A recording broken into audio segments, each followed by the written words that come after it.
friends, it's Jessica from Three Rivers Homestead, and today I want to answer the question for you, what is the best method of food preservation? Or more specifically, answer a question I get a lot of the times, which is how do I decide how I'm going to preserve, which method I'm going to use to preserve different types of food? And so I want to break it all down for you today and show you the pros and cons of each method and how I decide what I'm going to do. So if that's something that interests you, why don't you stick around? Hopefully you can hear me over my very loud fridge. It's making a noise which makes me think it's about to die on us. Adam's gonna have to look at that for me this weekend. But I wanted to film this video in the kitchen for obvious reasons because I'm talking about food preservation, and so we're just gonna have to live with the noise over there.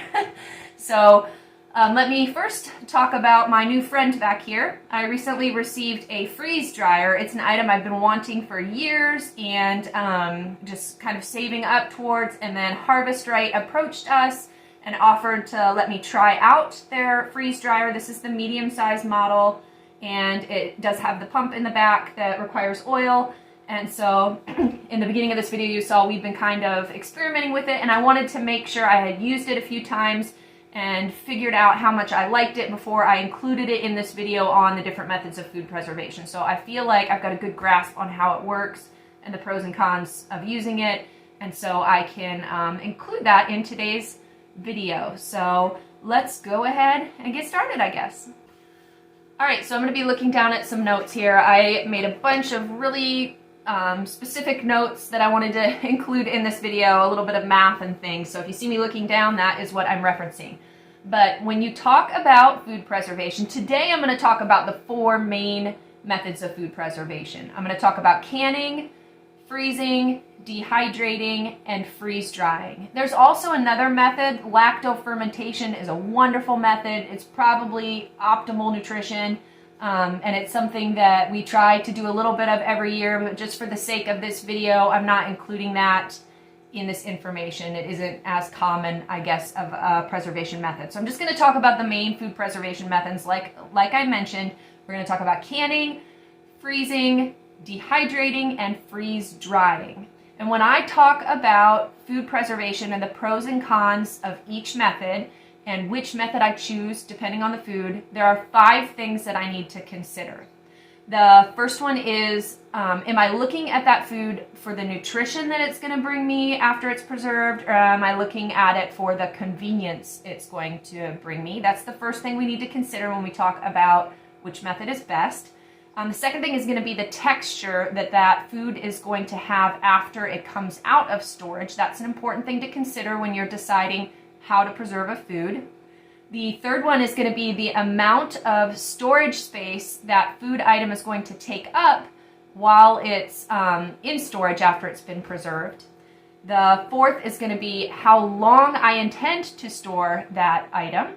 And the fifth one is going to be the overall cost that storing that item will be, all things considered. The cost of the equipment, the cost of the electricity needed to preserve the item, the cost of whatever we're storing it in. So those are the 5 things we're going to talk about. I'm going to break it down and tell you which method is best for each of those 5 areas and how I use those different areas to decide which way I'm going to preserve my food.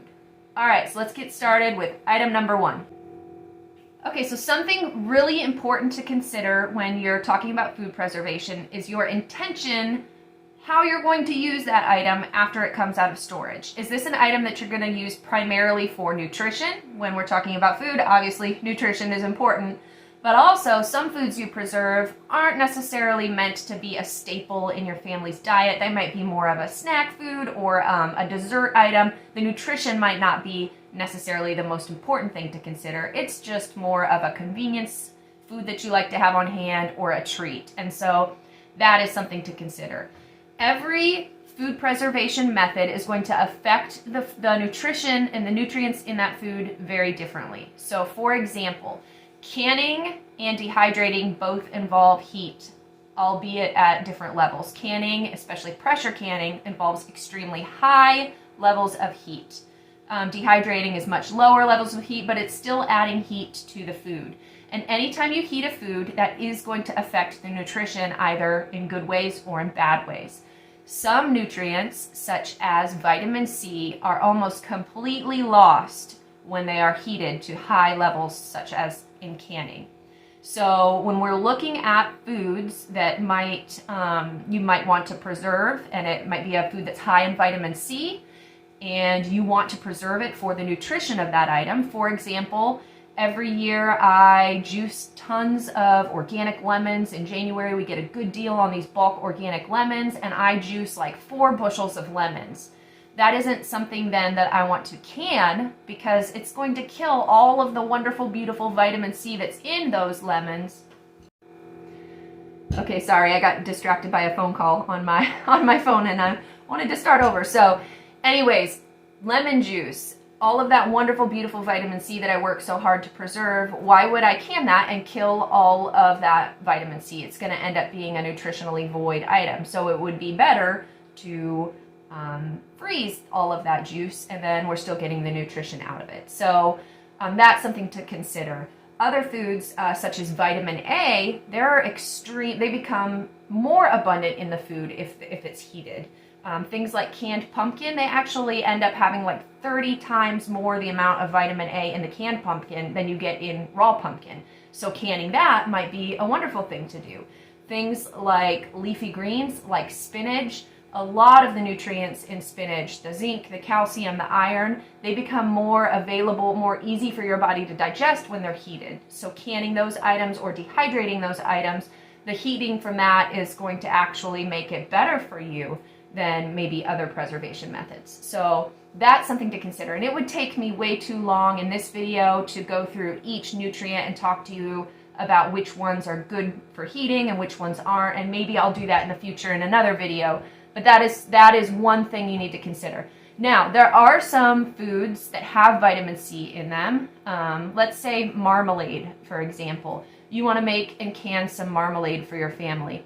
You're not looking at marmalade spread on top of your toast necessarily as a huge source of nutrition. Generally, it's going to be a condiment that you're using. It's for the taste of it. It's a convenience item to have available. And so maybe canning that item is something that's worth it for you, because the amount of space all of that canned marmalade in your fridge in your freezer for the year would take up isn't worth it, whereas canning it might be worth it for the food item that it is. So that's something you have to balance when you're deciding which method is better for you. Are you looking at it for nutrition? Are you looking at it for convenience? And which way is worth it for you?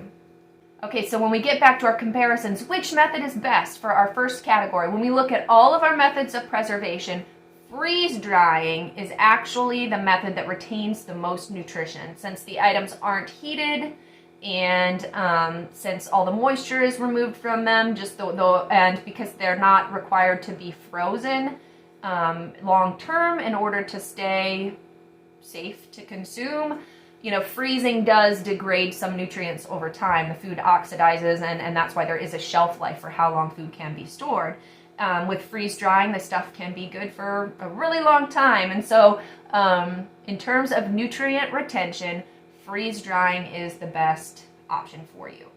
Now, when you're talking about convenience, maybe canning might be the best option. Canned meat, canned beans, canned fruits and vegetables, canned jams and jellies, that's really convenient food to have on hand. So those are some things you need to consider.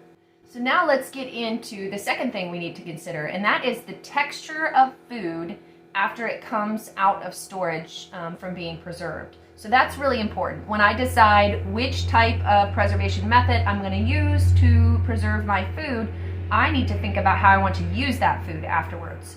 So for example, green beans are something I always talk about when this comes up. The texture of green beans is something that people are really picky about. Some people really don't like the texture of a canned green bean when it comes out of the jar. They can be kind of mushy because they're cooked.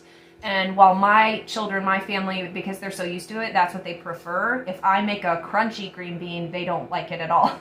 But some people who are used to a crunchier green bean, they don't like the taste of the canned green beans. And so that's something to consider. Which preservation method is best is going to be the one in which produces a food that your family will like to eat. And so you need to consider that.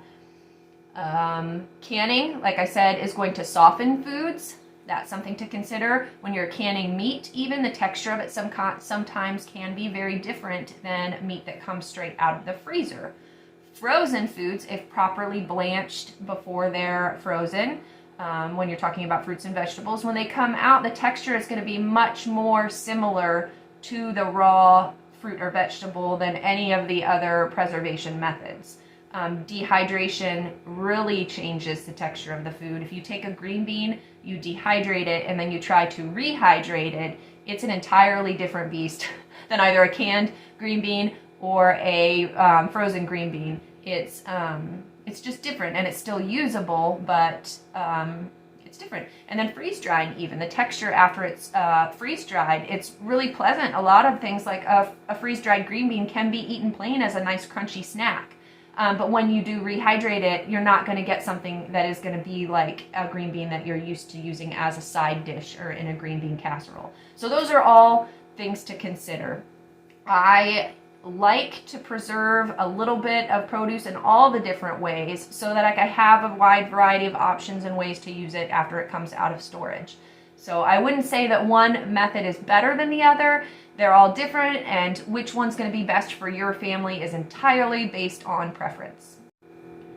Let's talk about the amount of storage space that you need to store your preserved foods. That's really important to consider if you're thinking about, okay, I can invest right now in some canning equipment, I could invest in a dehydrator or a new deep freezer or a freeze dryer. Which one is best for my family? Well, you need to look at the amount of space you have in your home to store the food.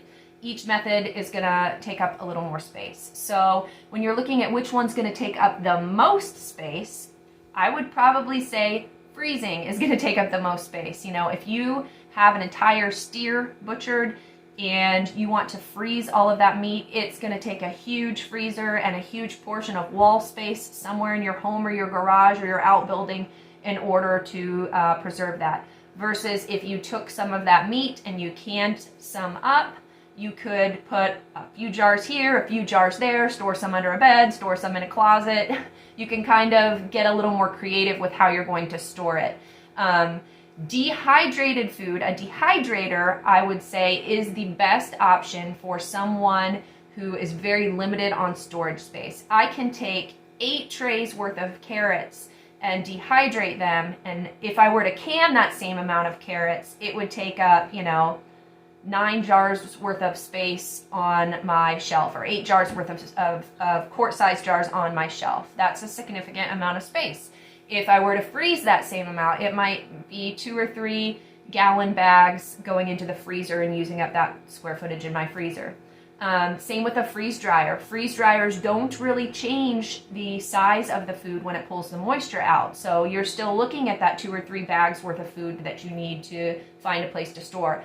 But with a dehydrator, I can take that same amount, dehydrate it, pull all the moisture out, and it kind of shrivels down, and you'd be amazed. I can just fill 1 little quart jar with that same amount of carrots. And so it is a very efficient, space-efficient way to store your food, and that's something to consider if you're thinking about what's the best option for my family. Well, how much space do you have to store the stuff?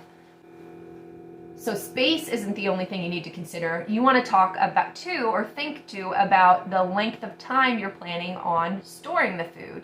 If you're someone kind of like our family that you're just planning on storing the majority of your food through 1 winter or 1 year until the next growing season when you plan to replace it again, well, what works best for you might be different than someone who wants to go out and get, tons and tons of produce so that they can add that to their long-term food storage and use it for potentially the next 25 years.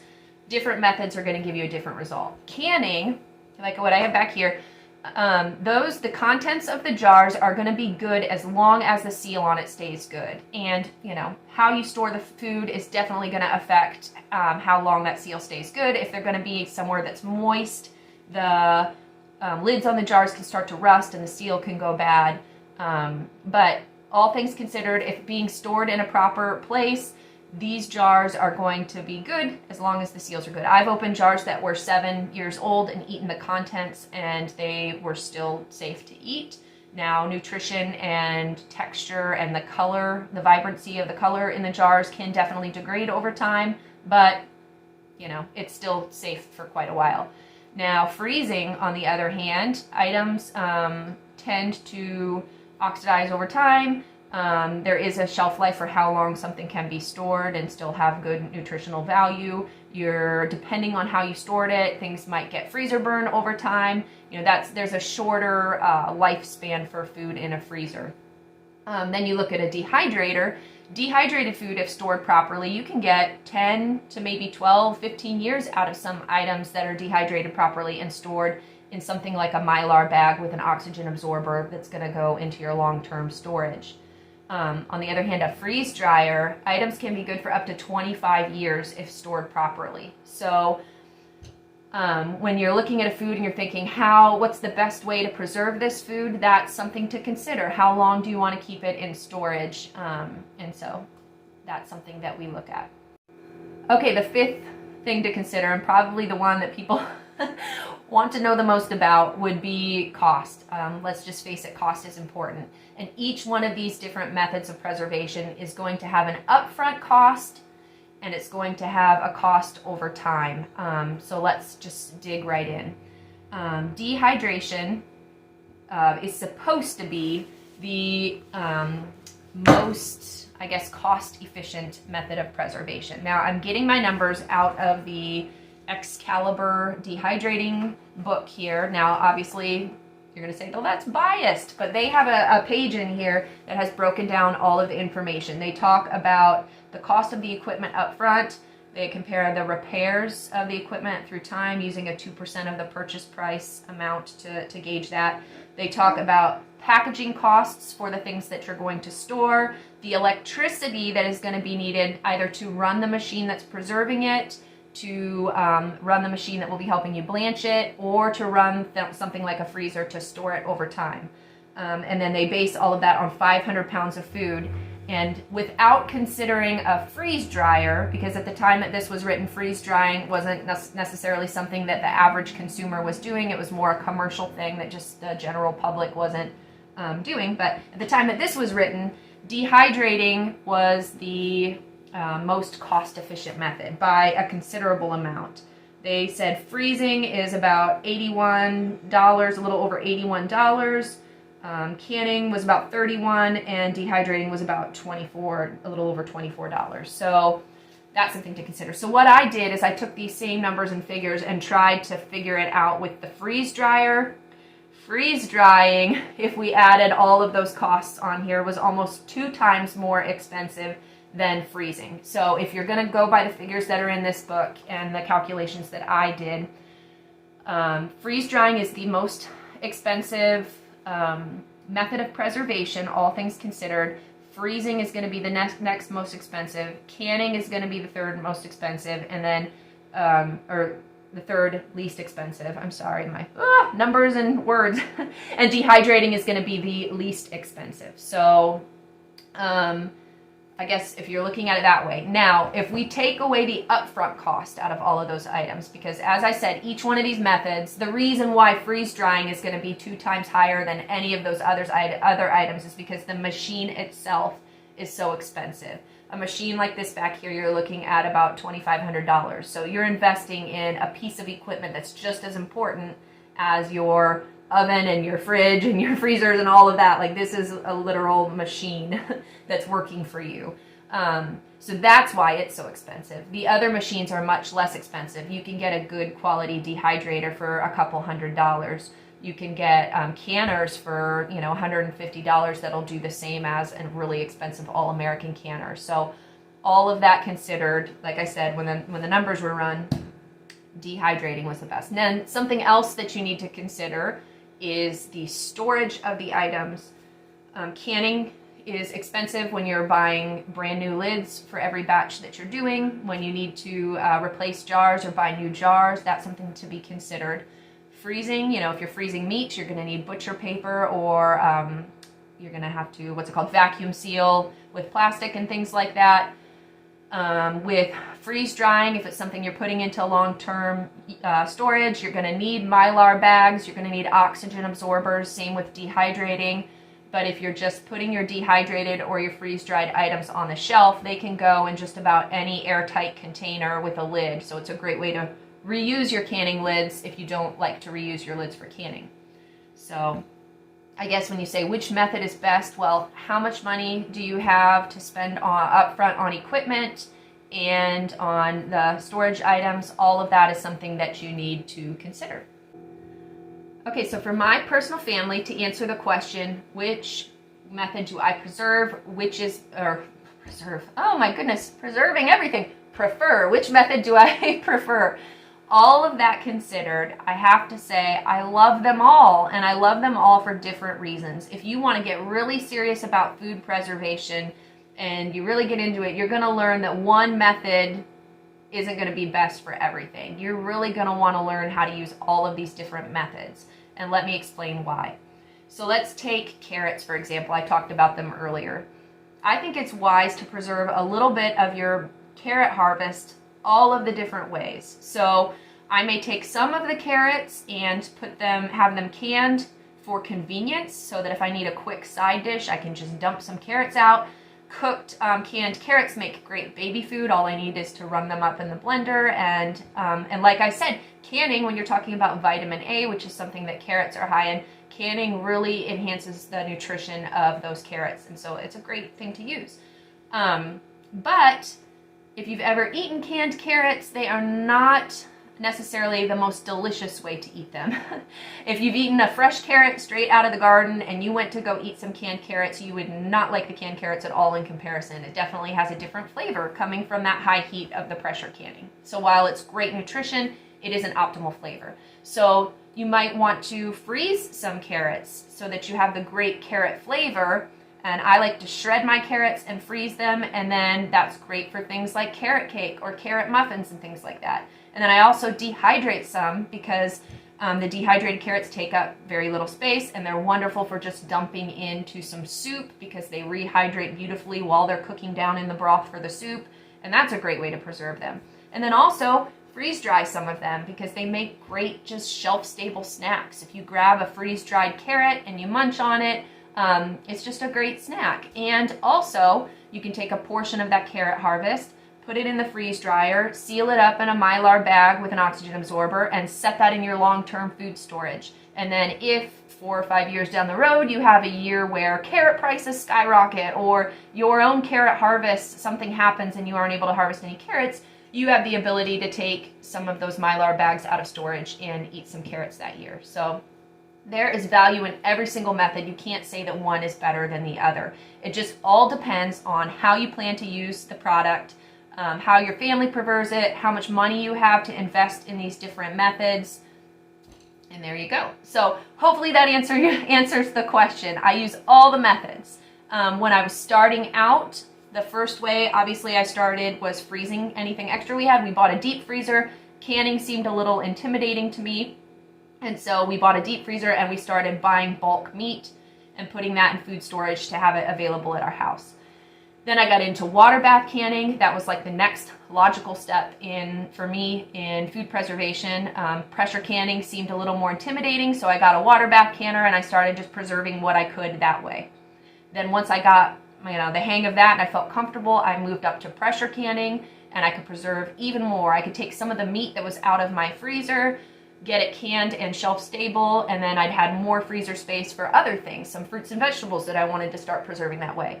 Eventually I got a dehydrator, and I wanted to play around with that, and it just opened up doors to so many other ways that I could preserve foods. Instead of having to use canning jars and canning lids, I could dehydrate things and have them shelf stable in much less expensive, recycled glass jar containers, and that was wonderful. And then dehydrating also opened the door to some really fun foods like fruit leather. The dehydrator can be used, to make yogurt and to do other things to help your bread proof and things. So it was, a really useful tool to have. And then finally now we have the freeze dryer, and this will open up doors to do some other fun specialty items. So beyond the long-term food storage that it can do and really help us, focus on that area in our lives, we can make fun snacks. So the item that we did First with the freeze dryer were blueberries, and this is not good food storage for a freeze-dried item. You typically wouldn't put it in a plastic bag because through time, moisture would get through this. But the reason why I didn't store it in Mylar yet is because my kids are eating these like candy, and I figure this batch is probably not going to end up in storage anywhere other than in my children's bellies. But they're just beautiful. They're crunchy, crispy, shelf-stable blueberry treats that this opens up the doors for tons of fun for our family to make snacks, to make trail mixes. I have plans for making liver powder and homemade marshmallows that are dehydrated, and that lemonade that I work so hard to freeze and that takes up so much space in my freezer. I can now even freeze that lemon juice and make like a lemonade powder out of that. So the next year is probably going to be full of a lot of my little freeze drying experiments, and I hope you'll follow along with me on that. In the description of this video, I'm going to link to you give links for all of the different food preservation equipment that I currently have. Most of the items I have range in kind of at a moderate price. I don't have, like my canners, for example, I don't use a really fancy canner. I just have the basic Prestos. I have very basic models of a lot of things. And then this is like my new treat that I have here, and I'll give you a link to the model that we have. So hopefully this information was valuable to you and you gleaned something from it. It's just something I am very passionate about. I love talking about food storage, so this was fun for me to kind of delve into and do some comparisons and kind of think about. So look for more freeze drying videos in the future, but for now I'm going to get back to doing something with my children. So I hope you're all having a great day. Blessings to you and your family, and we'll see you in the next video. Bye.